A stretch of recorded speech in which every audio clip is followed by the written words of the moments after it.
Estamos gravando? Lucimara, me ajuda? Vou colocar no cronômetro aqui. A Lucimara é minha piloto. Disparou o cronômetro aí? Pessoal, bom dia então de novo, né? A gente está vivendo a quaresma, o tempo da quaresma. E a catequese hoje é sobre a quaresma, né? Esse tempo litúrgico que estamos vivendo, que é um símbolo da nossa vida nesse mundo. Porque a quaresma é um tempo que a liturgia da igreja nos convida a nos prepararmos para a Páscoa, né? O tríduo pascal é para a Páscoa, a paixão, morte e ressurreição de Jesus. A ressurreição de Jesus, a Páscoa, é a maior festa, a mais importante solenidade da igreja. Mais importante que o Natal, mais importante do que todas as outras, a Páscoa é a festa mais importante da igreja. E a quaresma é esse tempo de preparação, esses 40 dias nos quais a gente se prepara para a Páscoa.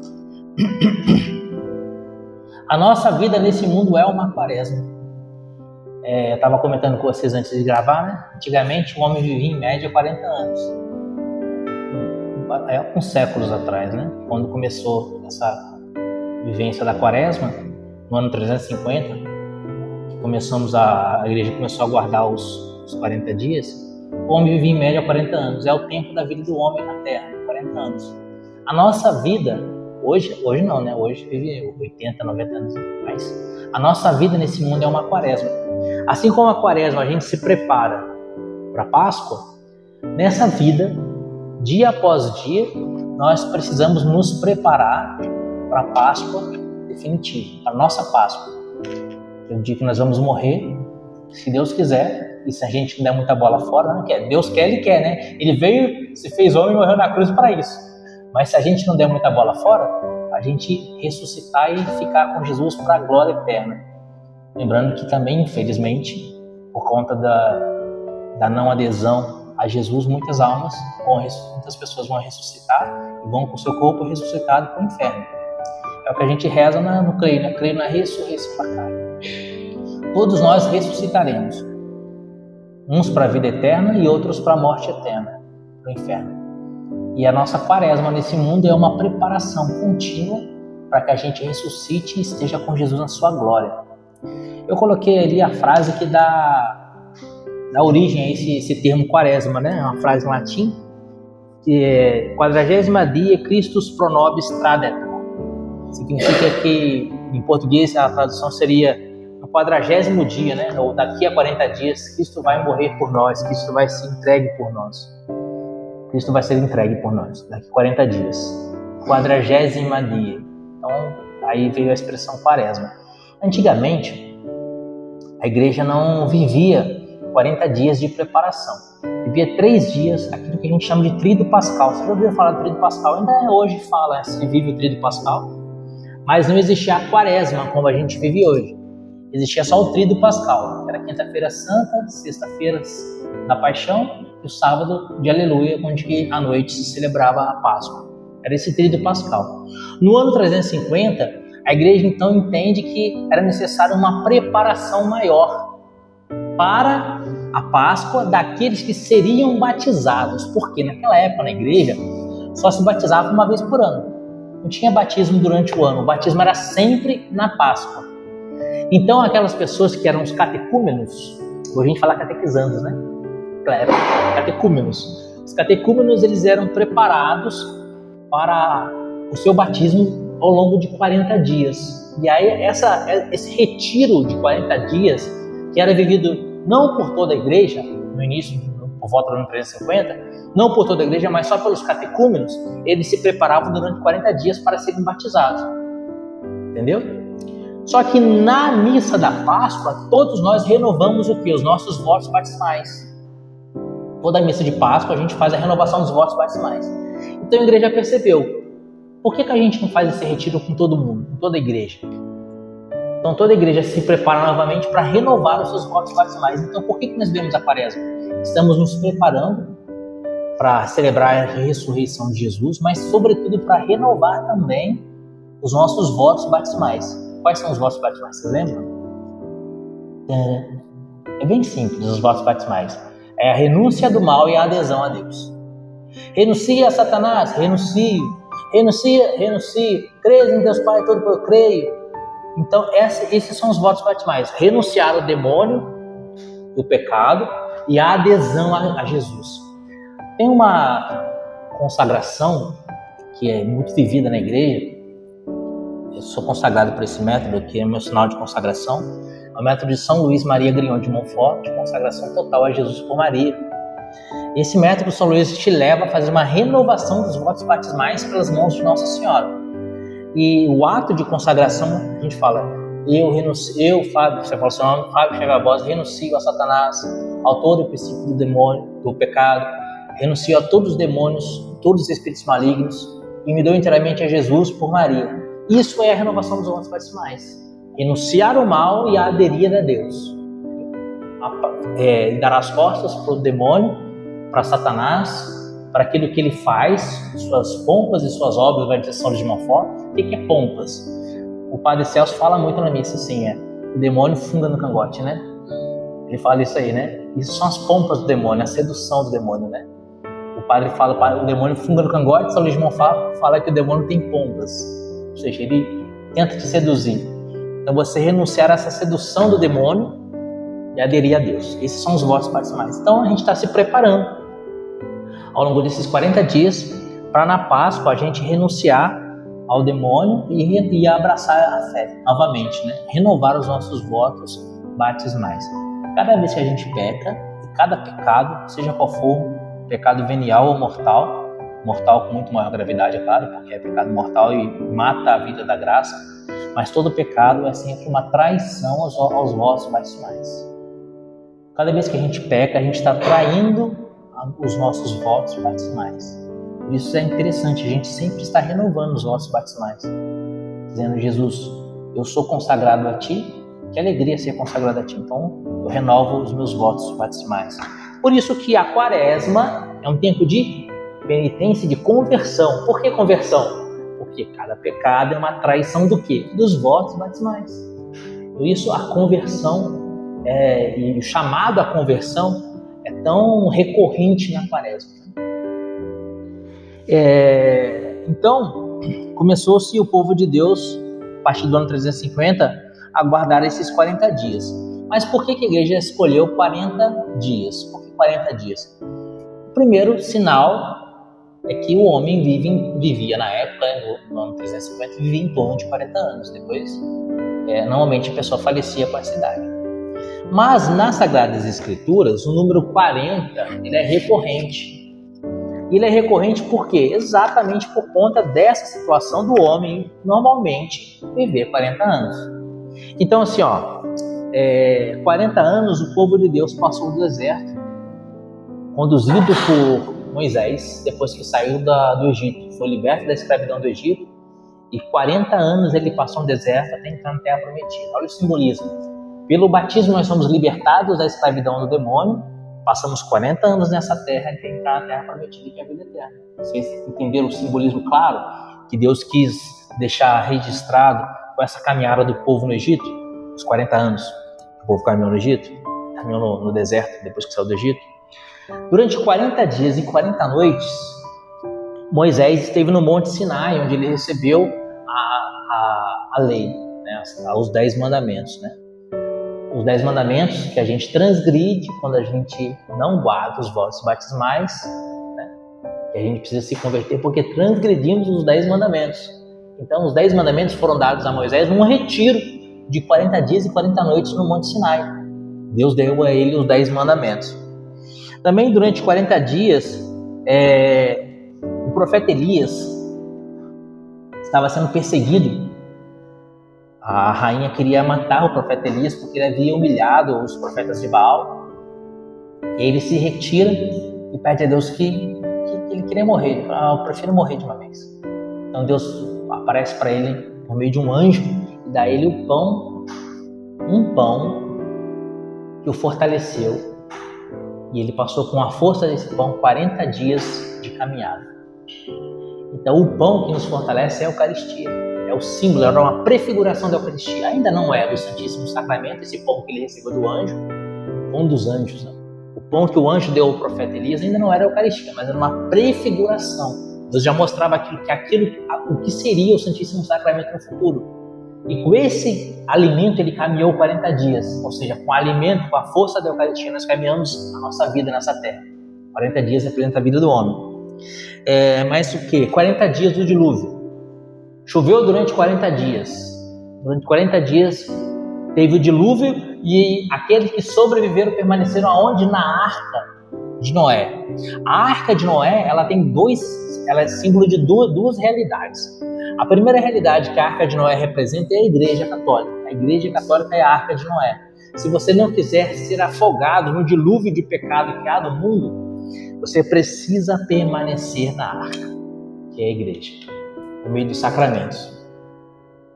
Então, para você não ser afogado e não morrer com a morte espiritual no dilúvio desse mundo, você precisa permanecer dentro da Arca, que é a Igreja. E o jeito concreto de saber que você está dentro da Arca é se você tem frequência sacramental, né? Se você está em estado de graça. Outro símbolo claro da Arca,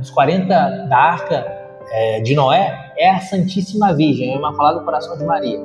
O Imaculado Coração de Maria é também símbolo da Arca de Noé, porque dentro da Arca de Noé tinha a vida, fora da Arca de Noé não tinha vida. Dentro do Imaculado Coração de Maria, a gente fala Imaculado Coração, mas de forma literal, o útero de Nossa Senhora, né? O útero dela, se gerou Deus.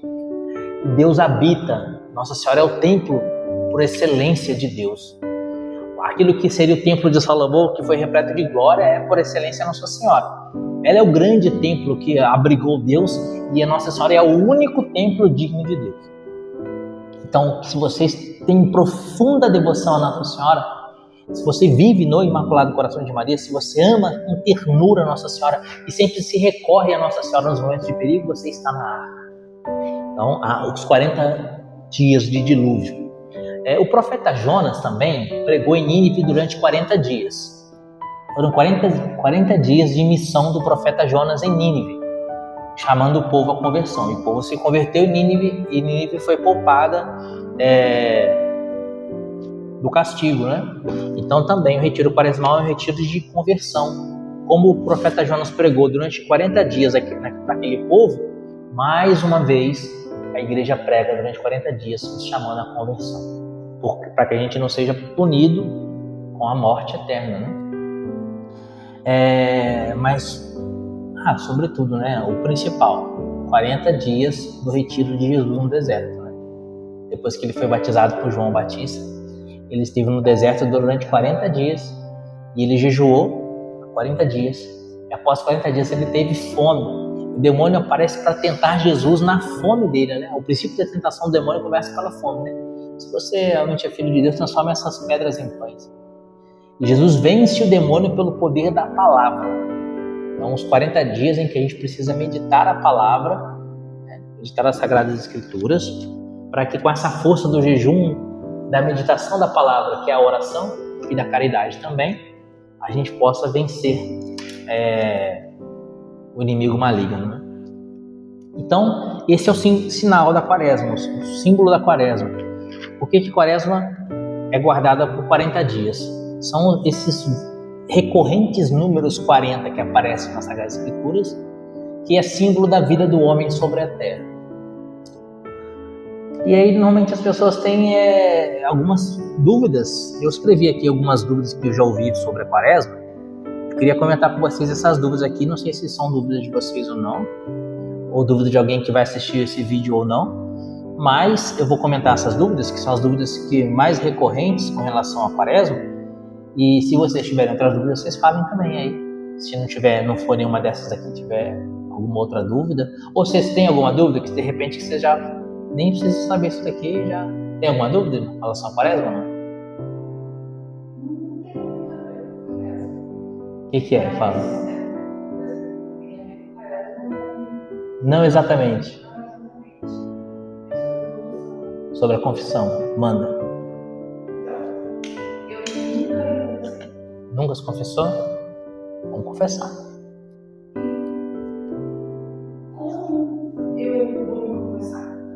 Então assim, ó, você falar como confessar na prática, Eu faço assim, eu gosto de preparar minha confissão assim. Eu pego um papel, uma caneta, né? E Quaresma é tempo de confessar, sobretudo, né? E aí eu pego os 10 mandamentos. Amar a Deus sobre todas as coisas. Eu tenho amado a Deus sobre todas as coisas. E eu começo a pensar na minha vida, o que eu tenho feito que eu não tenho amado a Deus sobre todas as coisas. Por exemplo, puxa, eu tenho rezado mecanicamente por obrigação, não por amor. Faltou-me amor a Deus na oração. Ou deixei de rezar por preguiça. E aí eu vou anotando. Segundo mandamento, não tomar seu santo nome em vão. Debochei, zombei do nome de Deus, participei de brincadeiras envolvendo o nome de Deus, o nome dos santos, coisas sagradas da igreja. Terceiro mandamento, guardar domingos e festas. Faltei a missa no domingo, faltei a missa numa solenidade, trabalhei no domingo, deixei de honrar o domingo para fazer outras coisas fúteis, ou etc. Quarto mandamento, honrar pai e mãe. Eu desonrei meus pais, falei mal dos meus pais, desobedeci meus pais, e assim por diante. Quinto mandamento, não matar. Eu nunca matei ninguém, né? Mas eu ofendi alguém, porque matar não é só puxar o gatilho, né? Às vezes você matou a honra da pessoa, matou a dignidade da pessoa, ou matou a pessoa dentro do seu coração, não liberando perdão. Então você começa a rever o seu relacionamento com as pessoas. Não pecar contra a castidade, sexto mandamento, não furtar. Nunca furtei. Mas eu peguei um livro e não devolvi. Eu retive na minha casa alguma coisa que não é minha. Ou eu deixei de pagar o salário para alguém que fez um serviço para mim. Alguém foi lá passar minha roupa ou cortar minha grama e eu não paguei como eu deveria, etc. Então, e assim por diante. Faço a análise dos 10 mandamentos, isso que eu vou escrevendo. Depois eu faço a análise dos 5 mandamentos da igreja. Jejuar quando manda a igreja, que é quarta-feira de cinzas, sexta-feira santa. Guardar domingos e festas, que também é um dos mandamentos. Dizimar conforme o costume. Quais são os outros dois que eu esqueci agora? Dizimar segundo o costume. Esqueci agora, fugiu da minha cabeça. Enfim, depois eu vou mandar lá no grupo para vocês. Se eu lembrar, eu falo. Jejuar conforme o costume. Guardar domingos e festas. Confessar uma vez por ano e comungar pelo menos na Páscoa. Lembrei. Então eu preciso mais desses dois. Confessar uma vez por ano ou comungar ao menos na Páscoa. Eu tenho guardado os mandamentos da igreja? Se não tenho, eu anoto. Depois que eu faço essa anotação de todos os 10 mandamentos e 5 mandamentos da igreja, eu faço mais um silêncio e penso mais qual pecado mais que eu cometi. E aí eu vou pensando. Se eu lembrar, eu vou escrever. Falei mentira? Mentira não está entre os 10 mandamentos, não está no 5 mandamentos da igreja. Mas é pecado, não é? Falei mentira? Menti. Fui egoísta? Fui egoísta. Fui maledicente? Fui maledicente. E aí eu vou escrevendo todos os pecados para lembrar. Depois eu vou para o padre e leio os meus pecados. Padre, os pecados que eu cometi foram esses. E eu vou lendo e vou riscando. Para não ler 2 vezes, né? Eu vou lendo e vou riscando. Depois o padre me absolve, eu rasgo o papel e jogo fora. Como você disse que nunca confessou, você precisa fazer uma confissão geral. O que é essa confissão geral? É desde a sua infância, quando você tem memória. Mas eu esqueci. Não tem problema. Você não pode omitir o pecado. Deixar de falar um pecado. Eu lembrei que quando eu era criança, eu pequei contra a castidade com tal pessoa. Mas eu tô com vergonha de falar pro pai. Não vou falar. Aí é sacrilégio. Eu esqueci. Não tem problema. Esqueceu. Deus também vai esquecer. Você não pode omitir, entendeu? E aí você escreve os pecados da sua vida. Então vai ser uma confissão geral, né? Tudo que você lembrar, a partir dos 10 mandamentos, 5 mandamentos da igreja, aquilo que você for lembrando, você escreve tudo. Chega para o sacerdote. E o que precisa ter na confissão? Precisa ter a determinação de não mais pecar. Mas eu vou ter certeza que nunca mais eu vou cometer aquele pecado. A gente, infelizmente, nós somos pecadores. Temos aquilo que a igreja chama de concupiscência, que é a tendência para o mal. Provavelmente pode ser que vamos cair novamente. Mas você, no ato da confissão, você tem que ter a vontade e a determinação de lutar contra o pecado e não mais pecar. Não quero mais voltar a cometer esse pecado. Nunca mais. Nunca mais. Eu voltei, infelizmente, confessei a mentira e falei mentira novamente. Próxima confissão, confesso novamente a mentira. Pecado confessado é pecado vencido. Vou dar um testemunho para vocês. eu tinha uma grande dificuldade com a gula. Pensando num caboclo guloso. O meu chocolate não era um pedacinho de chocolate, não, era a caixa de bis inteira. E confessava a gula, ia lá e pau, pecava de novo pela gula. Ia lá, confessava a gula, confessava a gula. E pecado confessado é pecado vencido. Pecado confessado é pecado vencido. Gradativamente, conforme eu ia me confessando da gula, ia me determinando, decidindo a não mais pecar pela gula, aos poucos eu fui vencendo a gula. E hoje eu consigo comer um bis sem ter que estourar a caixa de bis inteira. Já deu 15? Tá quanto já? 20? Então vamos só para as... Mas ficou claro essa questão da confissão?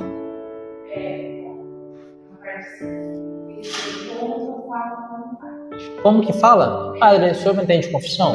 Entendo. Padre, pequei pela gula, pequei pela vaidade, pequei pela soberba, pequei pela avareza, pequei pela luxúria. Pronto. Não precisa nem contar a história do pecado. Não. Só o pecado. Padre, pequei contra a castidade, mas como você vai fazer uma confissão geral, você tem que falar o tempo mais ou menos, se você lembrar. Padre, pequei contra a castidade dos 15 aos 20 anos aproximadamente. Entendeu? E assim por diante. Mas não precisa contar a história. É só o pecado em si. E como é uma confissão geral, porque assim, quando é a confissão normal, o padre fala: quanto tempo você nos confessa? Fala 30 dias, então ele já sabe o tempo. Padre, pequei pela gula, 30 dias. Padre, pequei pela soberba, os últimos 30 dias. Entendeu? Mas como você vai fazer uma confissão geral, aí é legal você falar assim: ó, padre, pequei tal coisa na minha infância, ou na minha adolescência, entendeu? Ou tenho feito nos últimos anos, pontuar o tempo mais ou menos, e o pecado. Não precisa contar a história do pecado, o que aconteceu, nem contar o que envolve a vida de outra pessoa. Só o fato simples, né? Vi pornografia na adolescência. Pronto. Você vai falar que foi filme, que foi revista, que tipo de coisa, isso aí não é importante. Se você falar o fato, a matéria do pecado. Confessar.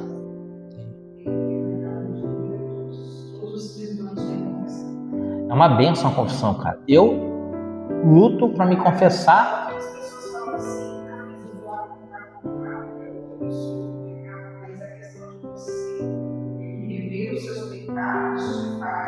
Isso.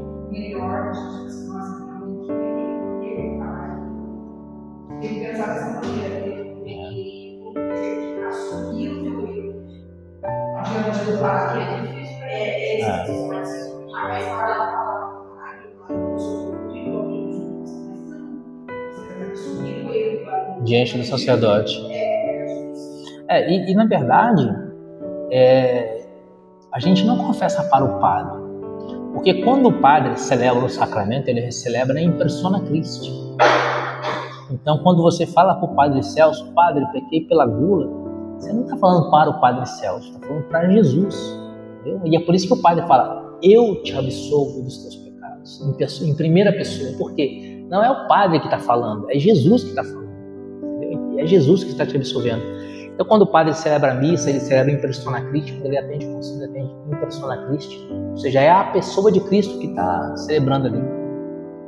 E o sacramento da confissão é o único tribunal no qual você se confessa pecador e sai absolvido. Enquanto estamos nessa vida, que é o tempo da misericórdia.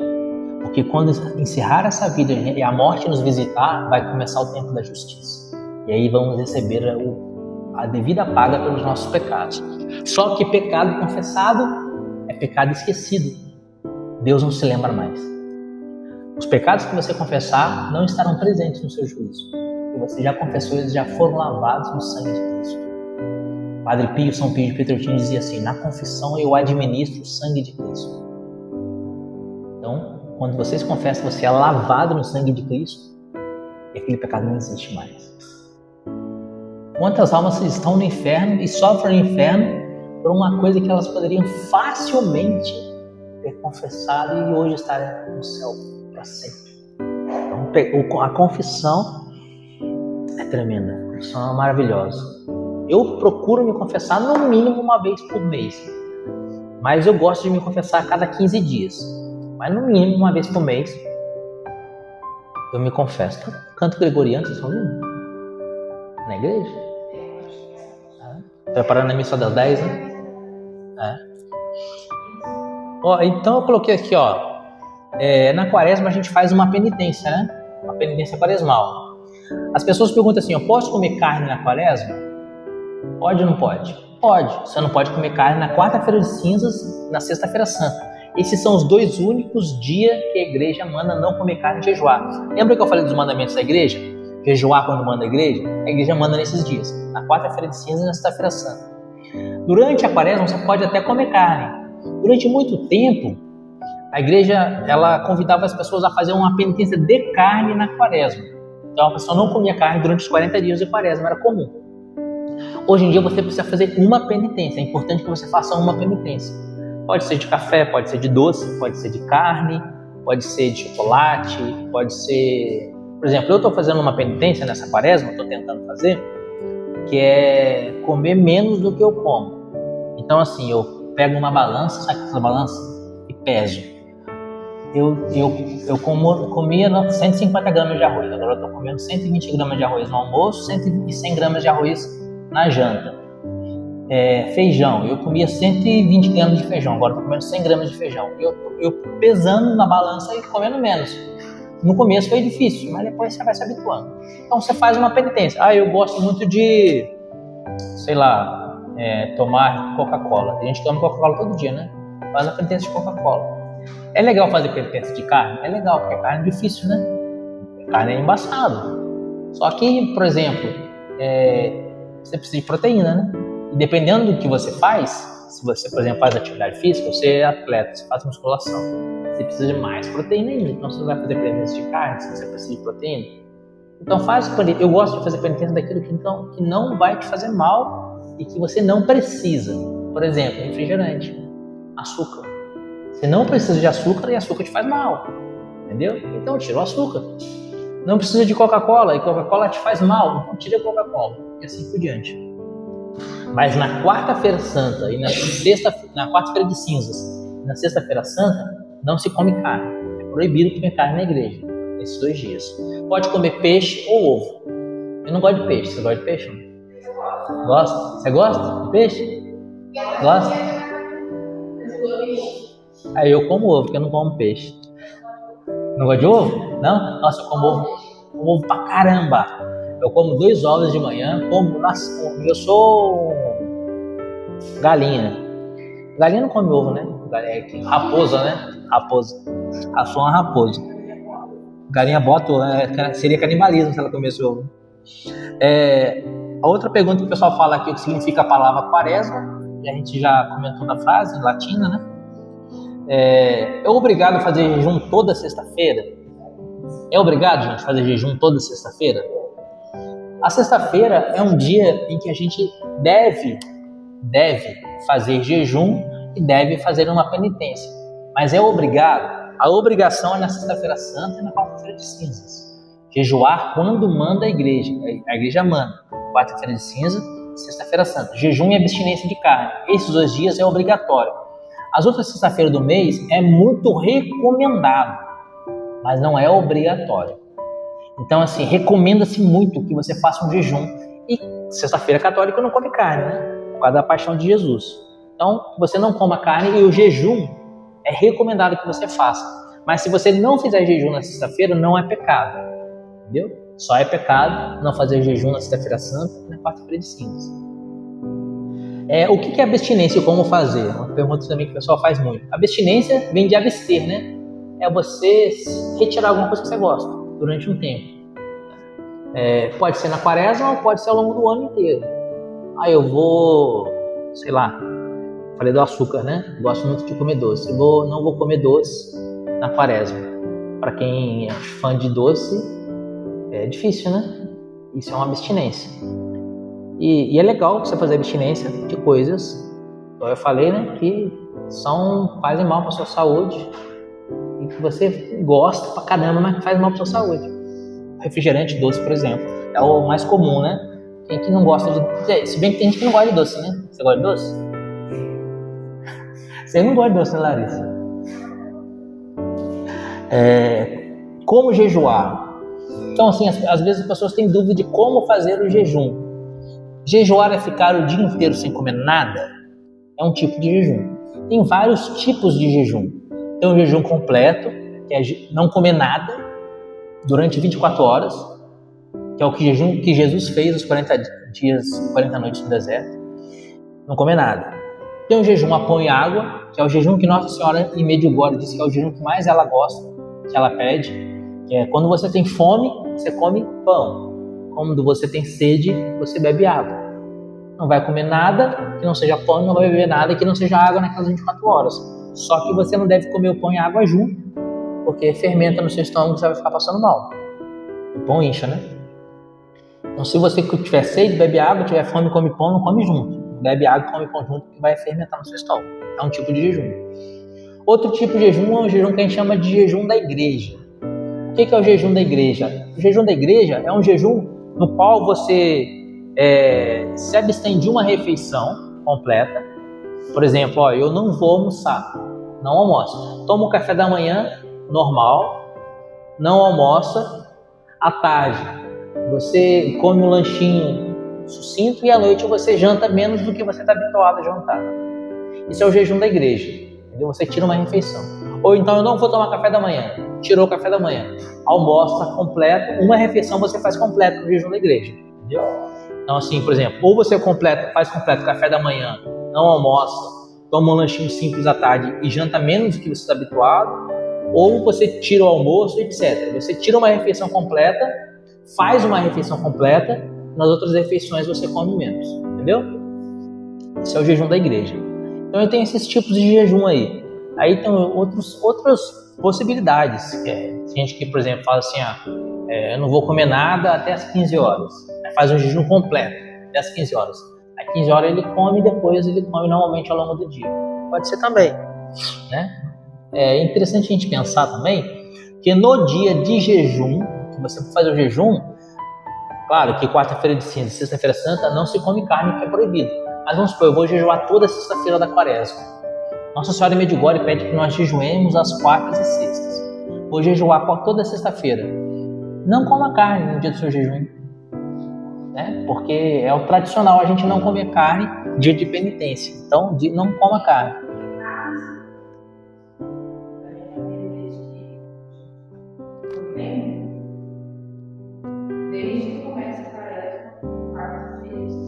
Não come carne. Lá em casa também tem esse hábito aí. Lá em casa a gente não come carne também nas quartas e sextas. Haja ovo.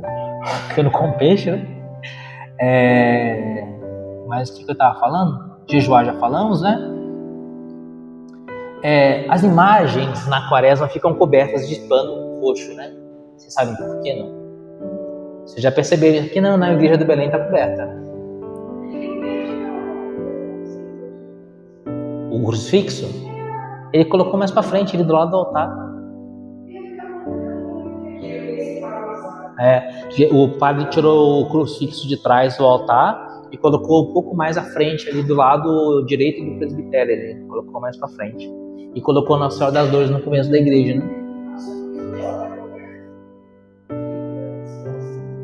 Então, por que a gente cobre as imagens no tempo da quaresma?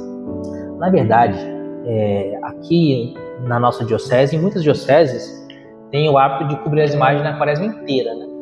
Começou a quaresma, já cobre as imagens. Mas essa tradição começou no quinto domingo da quaresma, entendeu? O quinto domingo da quaresma, na liturgia antiga, não se chamava quinto domingo da quaresma, se chamava primeiro domingo da paixão.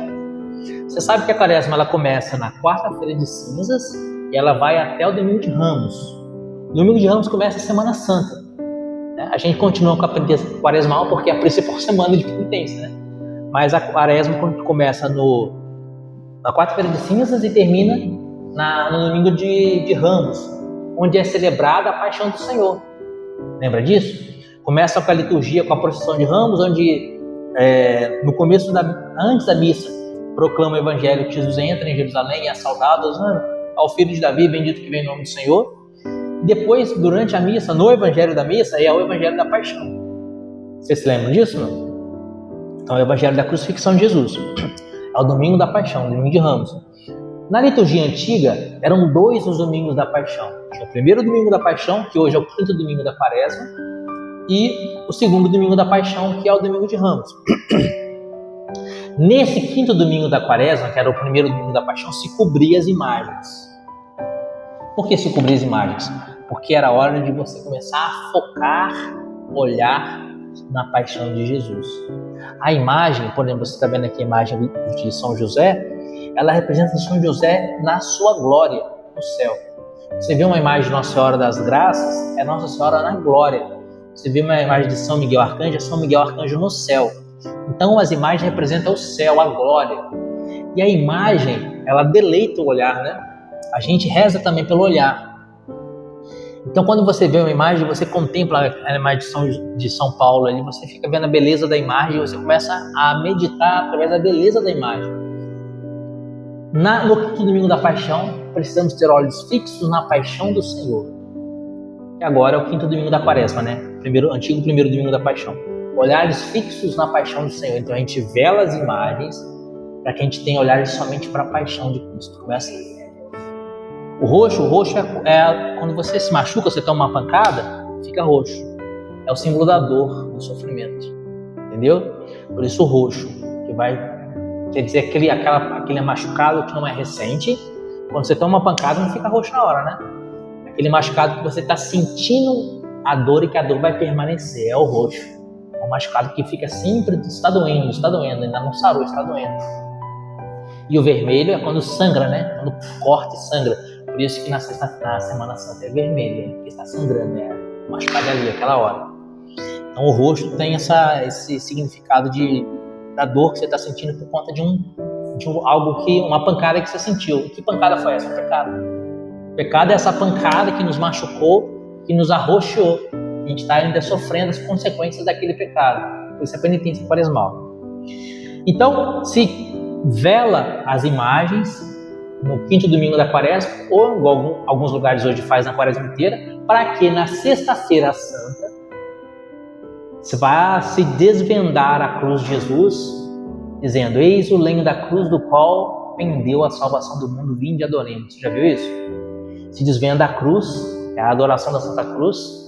Na adoração da Santa Cruz a gente não vai adorar a cruz, a gente não vai adorar o gesso, a madeira, a gente adora o amor de Deus que se imolou por nós na cruz. Então quando a gente está fazendo a adoração da Santa Cruz, a nossa adoração é do amor a Jesus. O amor de Jesus por nós que estamos adorando. E aí o sacerdote vai desvendando a cruz e dizendo: eis o lenho da cruz, do qual pendeu a salvação do mundo. E a igreja canta: vinde, adoremos. E aí o sacerdote vai desvendando aos poucos a cruz, né? Naquele momento da Sexta-feira Santa se desvenda apenas a cruz. E aí no Sábado Santo, quando a gente vai celebrar à noite a Páscoa do Senhor, aí se desvenda as demais imagens, se ornamenta o altar, se põe flores no altar, né? O altar vai ser desnudo na quinta-feira, na missa de lava-pés. Depois da missa de lava-pés, o altar é desnudo, tira as flores, tira a toalha, tira tudo do altar, fica só o altar sem nada, e ele vai ser paramentado, enfeitado, ornamentado de novo no Sábado Santo. Então esse é o significado da gente velar as imagens. É um jejum dos olhos também, né? Um jejum dos olhos e olhar fixo na paixão do Senhor.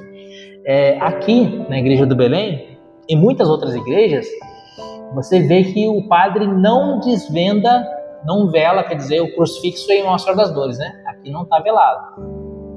Mas na procissão de entrada, o padre anda com a cruz velada. Vocês perceberam isso? Não? Por quê?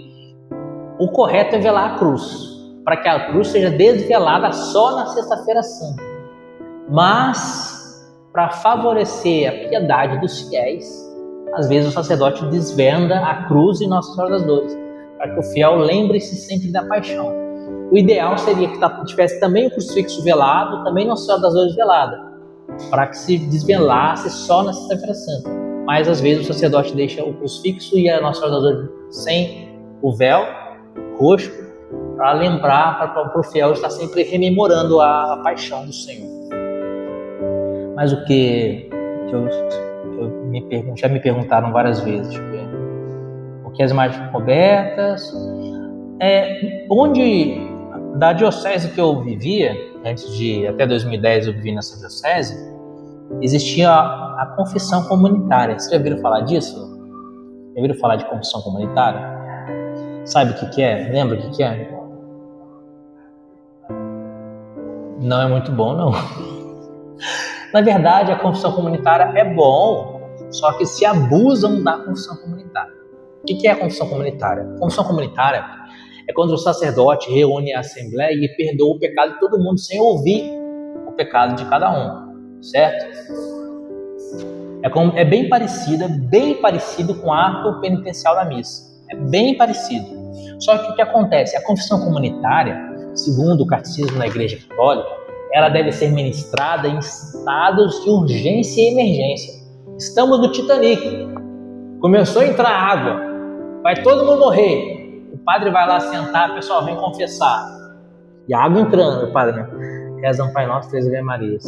Eu te absolvo os seus pecados. Próximo. Não vai dar tempo, gente. Então o padre faz uma confissão comunitária.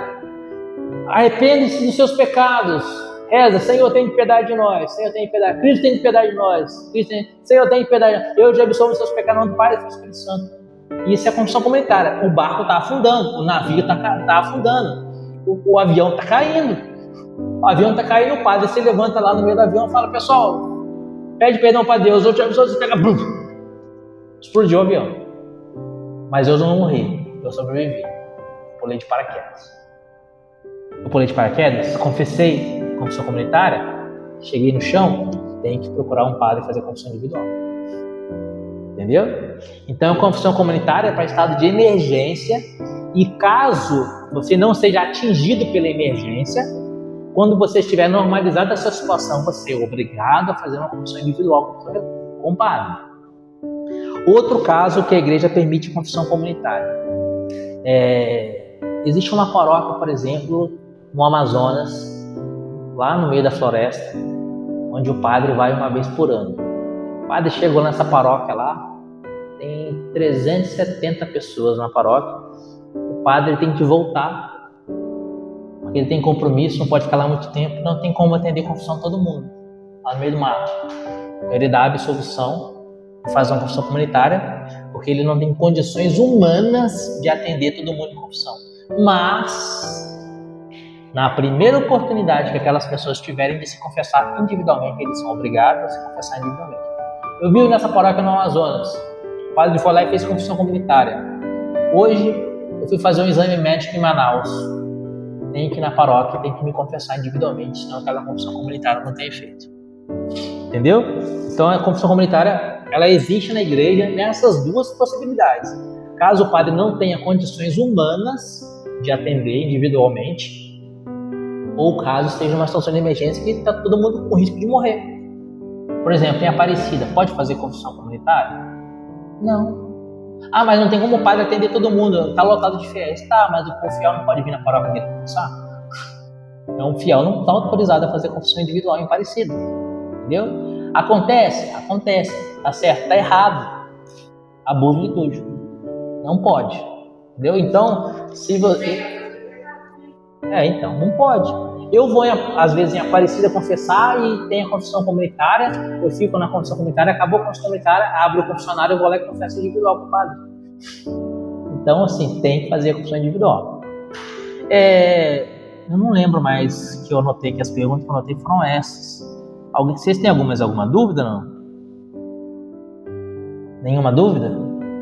Então, a quaresma é um tempo de conversão, um tempo que a gente se prepara para a Páscoa do Senhor, e a gente precisa ter na nossa mente, no nosso coração, que sobretudo, a quaresma é a nossa vida nessa terra, em que nós nos preparamos para a nossa Páscoa definitiva. E aí a igreja nos dá 3 ferramentas quaresmais: jejum, oração e penitência.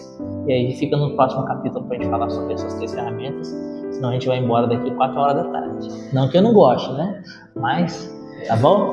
Aí no próximo capítulo a gente fala do jejum, da oração e da caridade. Jejum, penitência, né? Jejum, a oração e a caridade são as ferramentas quaresmais. Vamos rezar uma Ave Maria? Ave Maria, cheia de graça, o Senhor é convosco. Bendita sois vós entre as mulheres, bendito é o fruto do vosso ventre, Jesus. Santa Maria, Mãe de Deus, rogai por nós, pecadores, agora e na hora da nossa morte. Amém. São José, em nome do Pai, do Filho e do Espírito Santo. Amém.